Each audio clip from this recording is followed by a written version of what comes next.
Good morning in there, out there in there, from in here, out here with Vivian, and I better start our day with us. Oh boy, that's good. Kind of a rough and tumble day today. Poor Julie had to get up. I slept in. Oops. I usually get things going in the morning, which means feeding this girl and the two cats and making the coffee and cleaning out the kitty litter and running a little vacuum around with the kitties who place the litter outside the box. Mm-hmm. Take a deep breath. That feels good. Looking out the window, it's about 68. We had a cool, nice day yesterday. Yeah. And we're so glad. Welcome to the Sentimentalist. Hi, Mark. How's everybody out there? We've got Vivi right now. She's not baking too much. Remember, just nice and quiet. I always say I won't bring it up, but I'll bring it up by saying try to stay away from it. It's getting worse. I think it's frightening, don't you? The Texas stuff and the cruelty to children. I did the annual wonderful reading at the Red Dock on Tuesday night with the remarkable, the dear and wonderful and exuberant and loving Tony Amato, who owned the Red Dock for such a long time.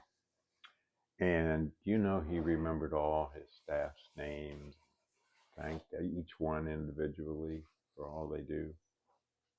And we had just a full house, that's for sure, all the way to the end. It's a long pier. Those of you who don't know, the Red Dock turned into a restaurant, and it's right in the water because it's a pier.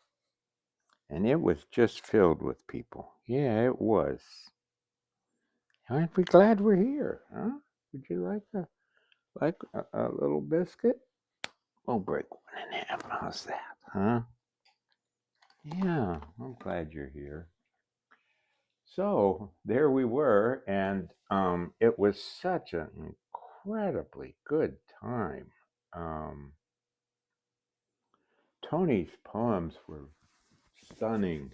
A number of them about his winter time, he and his wife Donna in the winter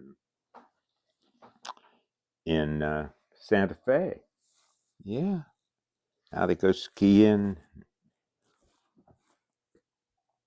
And Tony's putting on a big music thing that's at the Park Theater in Holland, Michigan, with the drummer from the Jerry Garcia band. Ooh. And it's going to rock at 7 o'clock Sunday night at the Park Theater. Yeah. Yeah. Funny thing, that Park Theater in Holland, which is, they used to describe, or maybe they still do, Holland as the town with church on every corner. And when I was a kid, over in Youngstown, Ohio, was the Park Theater. And it was a burlesque house. Yeah, how's that? That's pretty good. So we're having another 15 minutes together. 15 minutes of 15 minutes, as I like to say. We had some rain finally. In fact, we thought it might rain for the Red Dock, but it didn't. I need another slurp.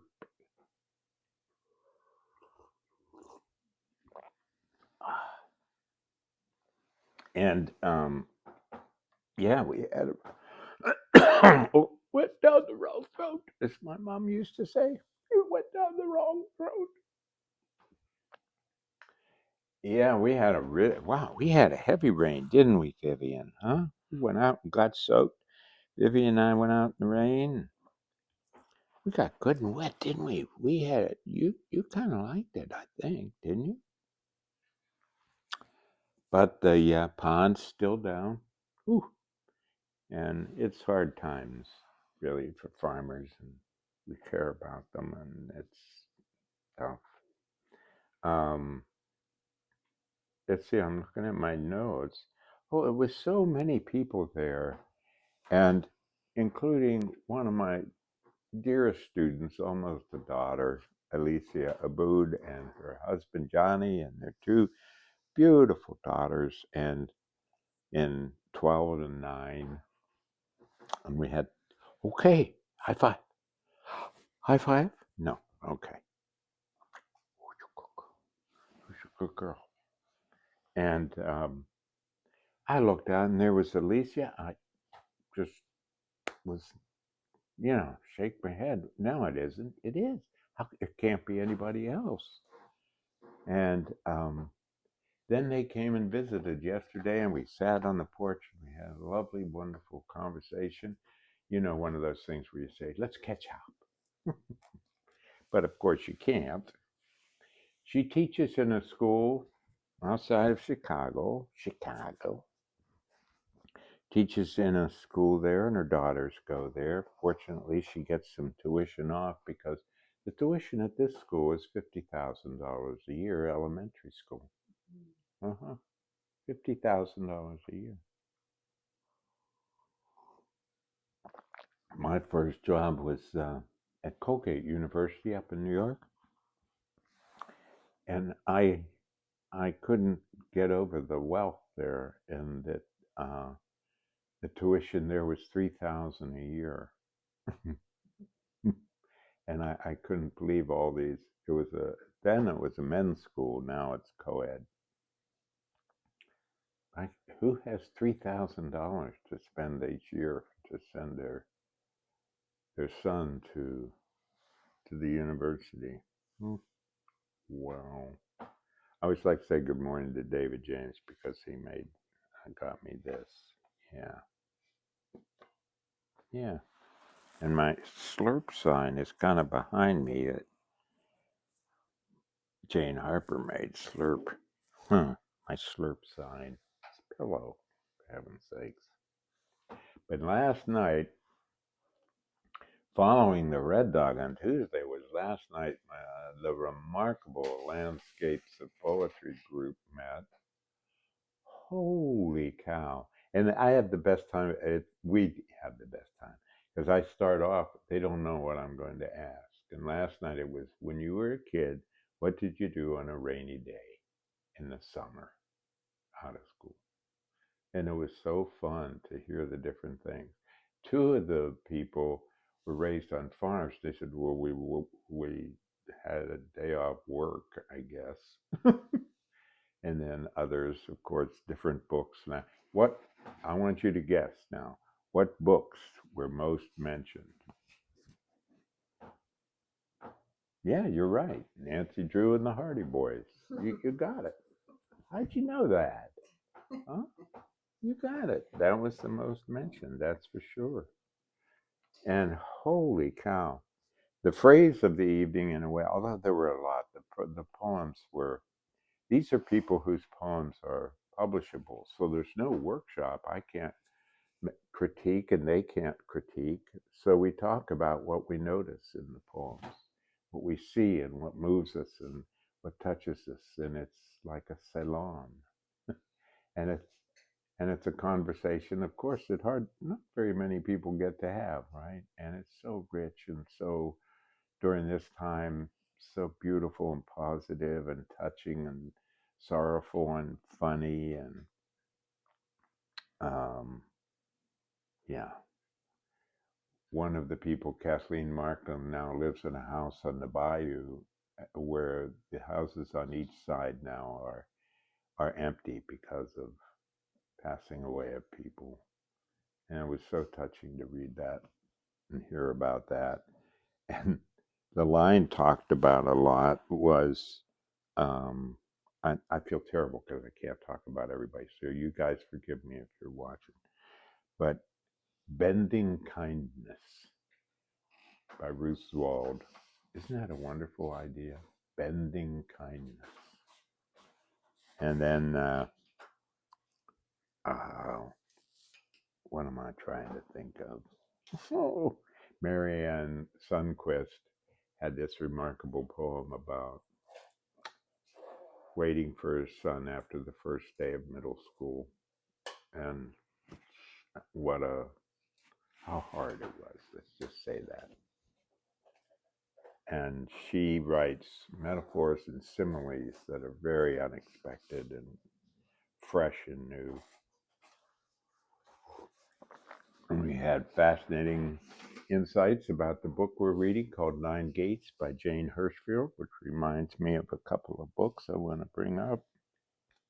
Our dear daughter surprised us with the book, and it's about life in the Museum of Modern Art, all the beauty in the world. And she says it's terrific. And she surprised us with it, and it was all wrapped beautifully. And